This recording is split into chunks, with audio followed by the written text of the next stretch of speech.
اللہ کے نبی فرماتے ہیں کہ جمعہ کے دن جو سب سے پہلے آتا ہے اسے اللہ کی راہ میں اونٹ صدقہ کرنے کا ثواب ملتا ہے، جو بعد میں آتا ہے اس کو گائے صدقہ کرنے کا ثواب ملتا ہے، جو اس کے بعد آتا ہے اس کو دمبا، جو اس کے بعد آتا ہے اس کو مرغی، جو اس کے بعد آتا ہے اس کو انڈا اللہ کی راہ میں صدقہ دینے کا ثواب ملتا ہے۔ اور جب امام خطبہ دینے کے لیے آتا ہے تو یہ ثواب لکھنے والے فرشتے ثواب لکھنا بند کر دیتے ہیں اور وہ بھی امام کا خطبہ سننے لگتے ہیں۔ ہم لوگ تو اتنے بد نصیب ہیں کہ اونٹ چھوڑ دو، گائے چھوڑ دو، دمبا چھوڑ دو، بکرا چھوڑ دو، مرغا چھوڑ دو، انڈا چھوڑ دو۔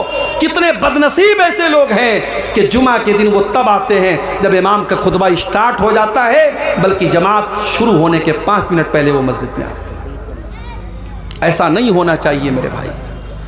اسلام آپ کو نیکی کے معاملے میں آگے آگے رہنے کا حکم دیتا ہے۔ غزوہ تبوک کا موقع یاد کیجئے، حضرت عمر فاروق رضی اللہ تعالیٰ عنہ فرماتے ہیں کہ میرے دل میں خیال آیا کہ آج نیکی کے معاملے میں، آج اللہ کے دین کے معاملے میں ابو بکر سے آگے نکل کر کے دکھاؤں گا۔ وہ اپنے گھر آتے ہیں، اپنے گھر کا سارا سامان اکٹھا کرتے ہیں اور سارے سامان کو 2 بھاگ میں وہ بانٹ دیتے ہیں اور ایک بھاگ اپنے گھر میں چھوڑ دیتے ہیں اور ایک حصہ اللہ کے نبی کے پاس لے کر کے آتے ہیں۔ اے اللہ کے نبی، آج اسلام کو میرے مال کی ضرورت ہے، دیکھیے میں اپنے گھر کا مال لے کر کے آیا ہوں۔ نبی اکرم پوچھتے ہیں کہ اے عمر، گھر والوں کے لیے کچھ چھوڑ کے آئے ہو کہ نہیں آئے ہو؟ اے اللہ کے نبی آپ پریشان نہ ہو، میں آدھا لے کر کے آیا ہوں، آدھا چھوڑ کر کے آیا ہوں۔ عمر فاروق بہت خوش ہیں کہ آج میں نے وہ کارنامہ انجام دے دیا جو ابو بکر صدیق بھی انجام نہیں دے سکتے۔ تھوڑی دیر کے بعد حضرت ابو بکر صدیق بھی آتے ہیں، وہ بھی اپنے گھر کا سامان لے کر کے آئے ہیں، اپنے گھر کا مال لے کر کے آئے ہیں، اپنے گھر کی چیزیں لے کر کے آئے ہیں۔ انہوں نے لا کر کے جب اللہ کے نبی کے سامنے رکھ دیا، آپ نے پوچھا اے ابو بکر، تم نے اپنے گھر والوں کے لیے کیا چھوڑا ہے؟ حضرت ابو بکر صدیق کہتے ہیں ابقیت لہم اللہ ورسولہ، اے اللہ کے نبی میں نے اپنے گھر والوں کے لیے اللہ کو چھوڑا ہے، اس کے رسول کو چھوڑا ہے۔ اے اللہ کے نبی میں تو سب کچھ لے کر کے آیا ہوں، آج اسلام کو میرے مال کی ضرورت ہے، میں اپنے گھر والوں کے لیے کچھ چھوڑ کے نہیں آیا، میں اللہ کو چھوڑ کے آیا ہوں، رسول کو چھوڑ کے آیا ہوں۔ عمر فاروق کی آنکھوں میں آنسو آ گئے، انہوں نے کہا مجھے یقین ہو گیا کہ میں نیکی کے معاملے میں ابو بکر کا مقابلہ نہیں کر سکتا۔ نیکی کے معاملے میں سبقت کرو میرے پیارے ساتھی۔ اسی لیے اللہ تعالیٰ قرآن کے 17ویں پارے میں اپنے نبیوں کا ذکر کرنے کے بعد کہتا ہے، اپنے نبیوں کا نام لینے کے بعد کہتا ہے انہم کانوا یسارعون فی الخیرات، یہ میرے جتنے نبی تھے، یہ میرے جتنے رسول تھے، وہ نیکیوں کے معاملے میں آگے آگے رہتے تھے، وہ نیکیوں کے معاملے میں پیچھے پیچھے نہیں رہتے تھے۔ میری پیاری ماں بہنوں، نبی اکرم کے دور کی عورتوں کو آپ دیکھیے، اس زمانے میں لاؤڈ اسپیکر کا انتظام نہیں تھا۔ اللہ کے نبی تقریر کرتے تھے، عام طور سے مردوں کے بیچ میں تقریر کرتے تھے، عورتوں کے درمیان آپ کا بیان نہیں ہوتا تھا۔ ایک مرتبہ کچھ عورتیں آئیں، اے اللہ کے نبی مرد لوگ آپ کی باتوں کو سنتے ہیں، ہم عورتوں کو تو آپ کی بات سننے کو نہیں ملتی ہے، اے اللہ کے نبی آپ ہفتے میں ایک دن ہم کو بھی دیجئے تاکہ ہم بھی دین کی باتیں آپ سے سنا کریں۔ نبی اکرم نے دیکھا کہ ان عورتوں کے اندر دین کو سیکھنے کی تڑپ موجود ہے، آپ نے الگ سے ہفتے کا ایک دن عورتوں کے لیے طے کر دیا۔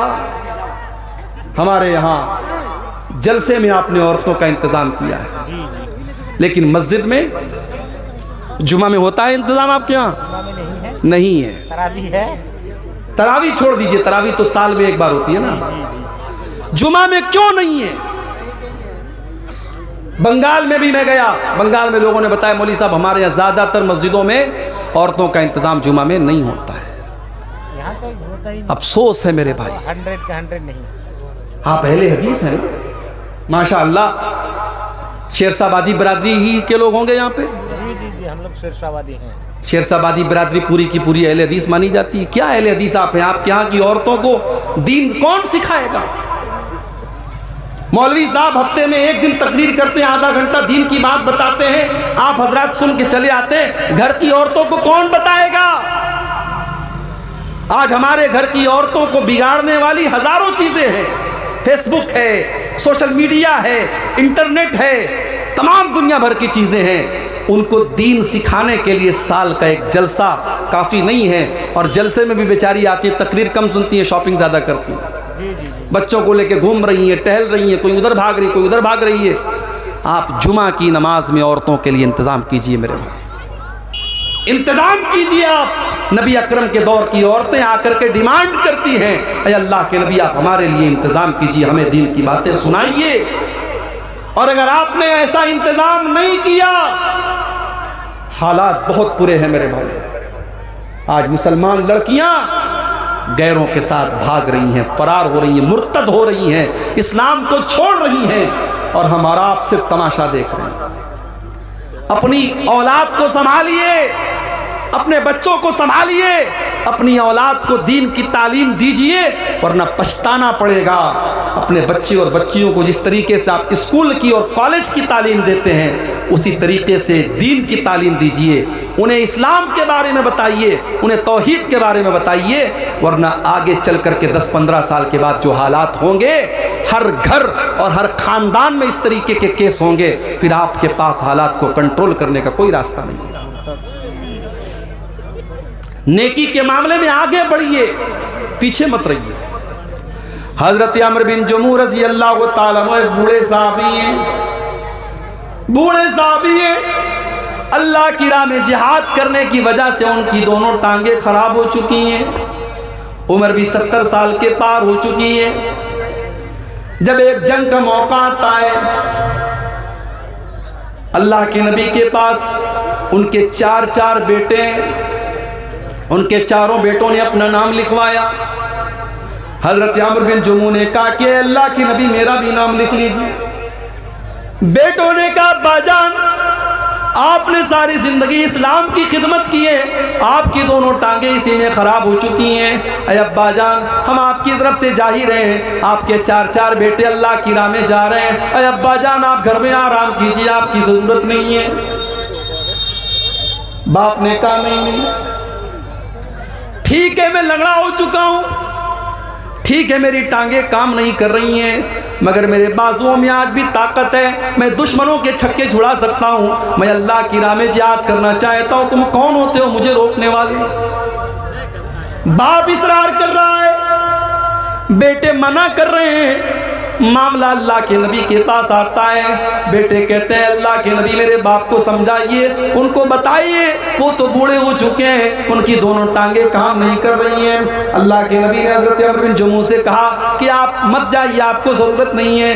کہا اے اللہ کے نبی میں چاہتا ہوں کہ میں اس جنگ میں جاؤں اور میں شہید ہو جاؤں، اور میں اپنی انہی لنگڑی ٹانگوں کے ساتھ میں جنت میں چلا جاؤں۔ نبی اکرم نے ان کا جذبہ دیکھا، ان کے دل کا جذبہ دیکھا، آپ نے بیٹوں سے کہا جانے دو، ان کو اللہ کی راہ میں جانے کا شوق ہے، ان کے اندر جذبہ جہاد ہے، ان کو روکو مت، ان کو جانے دو۔ چنانچہ جنگ ہوتی ہے اور حضرت عمرو بن جموح اللہ کی راہ میں جہاد کرتے ہوئے اسی حالت میں شہید ہو جاتے ہیں۔ یہ تھے نبی کے صحابہ، نیکی کے معاملے میں آگے رہنے والے۔ ہم اور آپ نیکی کے معاملے میں پیچھے رہتے ہیں، انتظار میں رہتے ہیں کہ ہمیں کوئی جب موٹیویٹ کرے گا، جب کوئی کہے گا تب ہم یہ کام کریں گے۔ میرے پیارے ساتھیوں، نیکی کے معاملے میں آپ آگے بڑھیں۔ نبی اکرم کے صحابہ کو آپ دیکھیے، عبداللہ بن مسعود رضی اللہ تعالیٰ عنہ بہت بہترین قرآن پڑھا کرتے تھے، اتنا اچھا قرآن پڑھتے تھے کہ ایک مرتبہ اللہ کے نبی راستے سے جا رہے تھے، عبداللہ بن مسعود کے قرآن کی تلاوت کی آواز آپ کے کانوں میں پڑی، آپ نے فرمایا جس کو قرآن بالکل تازہ سننا ہو وہ عبداللہ بن مسعود کے منہ سے قرآن سن لے۔ آج ہے آپ کے درمیان ایسے قرآن پڑھنے والے ہیں؟ قرآن پڑھنے والا کوئی ہوتا بھی ہے تو اس کے پھٹے کپڑوں کی وجہ سے ہمیں لگتا ہے یہ مدرسے میں پڑھنے والا بچہ ہے، ہم اس کو حقارت کی نظر سے دیکھتے ہیں۔ اسکول میں ٹائی اور پینٹ اور کوٹ پہن کر کے جانے والا ہمیں اچھا لگتا ہے، اور مدرسے میں پھٹا پرانا کپڑا پہن کر کے پڑھنے والا